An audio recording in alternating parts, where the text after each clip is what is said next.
খ্রিস্টতে প্রিয় সুধী সকলকে জানাই একটিবার খ্রিস্টের শুভেচ্ছা এবং ইম্মানুয়েল। আশা করি আপনারা সকলে ভালো আছেন। ঈশ্বর আপনাদের প্রত্যেককে আশীর্বাদ করুক। সুন্দর দিনের জন্য প্রভুকে আরেকটিবার ধন্যবাদ দিই, কেননা তিনি প্রতিনিয়ত প্রতিটা সময় আপনাকে আমাকে বাঁচিয়ে রেখেছেন। গীতসংহিতা 23 অধ্যায় 1ম পদ বলছে, সদাপ্রভু আমার পালক, আমার অভাব হইবে না। ঈশ্বর যদি আপনার পালক হয় তাহলে আপনার কোনো কিছুর কোনোদিনই কখনোই অভাব হইবে না। সাধু দাউদ তিনি উপলব্ধি করতে পেরেছিলেন যে ঈশ্বর তার পালক, ঈশ্বর তার পিতা। আপনার পিতা যদি ঈশ্বর হয় তাহলে আপনার কখনো অভাব হবে না, কেননা একজন পিতা কখনো তার সন্তানের অভাব যে হবে এটা তিনি চান না।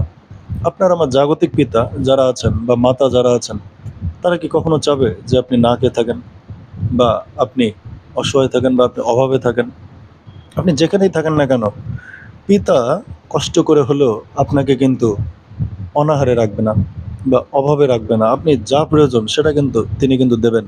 ঠিক তেমনি আপনার জাগতিক পিতা যদি এতটা মহান হয়, এতটা দয়ালু হয়, তাহলে আপনার আত্মিক পিতা যিনি আপনাকে সৃষ্টি করেছেন, এই পৃথিবীতে নিয়ে এসছেন, মায়ের গর্ভ থেকে এই পর্যন্ত আপনাকে বাঁচিয়ে রেখেছেন, তিনি তাহলে আপনার অভাব কি করে হতে দেবেন? সাধু দাউদ তিনি ঈশ্বরের এত ভালোবাসা পেয়েছেন, এত আশীর্বাদ পেয়েছেন, এবং তার সাথে ঈশ্বরের যে বন্ডিং ছিল তিনি উপলব্ধি করতে পেরেছিলেন। এই কারণে তিনি গীতসংহিতা 23 অধ্যায় তিনি বলছেন, সদাপ্রভু আমার পালক, আমার অভাব হইবে না। গীতসংহিতা 103 অধ্যায় আমরা যদি দেখি 13 এবং 14 পদ, তিনি কি বলছেন? পিতা সন্তানের প্রতি যেমন করুণা করেন, যারা সদাপ্রভুকে ভয় করে তাহাদের প্রতি তিনি তেমনই করুণা করেন।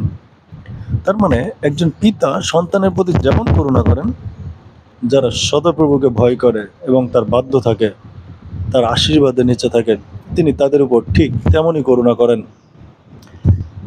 14 পদে বলছে, কারণ তিনিই আমাদের গঠন জানেন, আমরা যে ধূলি মাত্র ইহা তার স্মরণে আছে। খ্রিস্টতে প্রিয় সুধী, আপনি যে ধূলিকণা, আপনি যে সামান্য কিছু, এটা ঈশ্বর জানে। ঈশ্বর কখনোই আপনাকে, আপনি যে ধূলি এটা জানার পর ঈশ্বর কখনো আপনাকে কিন্তু ছেড়ে যায়নি। ঈশ্বর কখনো কিন্তু আপনাকে তুচ্ছ করে নাই, কেননা তিনি কিন্তু আপনাকে সৃষ্টি করেছেন। সাধু দাউদ বলছে, আমরা যে ধূলি মাত্র ইহা ঈশ্বরের স্মরণে আছে। সুতরাং আমরা যেন এইটুকু মনে রাখি যে ঈশ্বর আমাদের পিতা এবং আমরা ধূলির সমান। তাহলে দেখবেন যে ঈশ্বরের উপর আপনার ভক্তি, শ্রদ্ধা, ভালোবাসা, বিশ্বাস সবকিছু বাড়বে।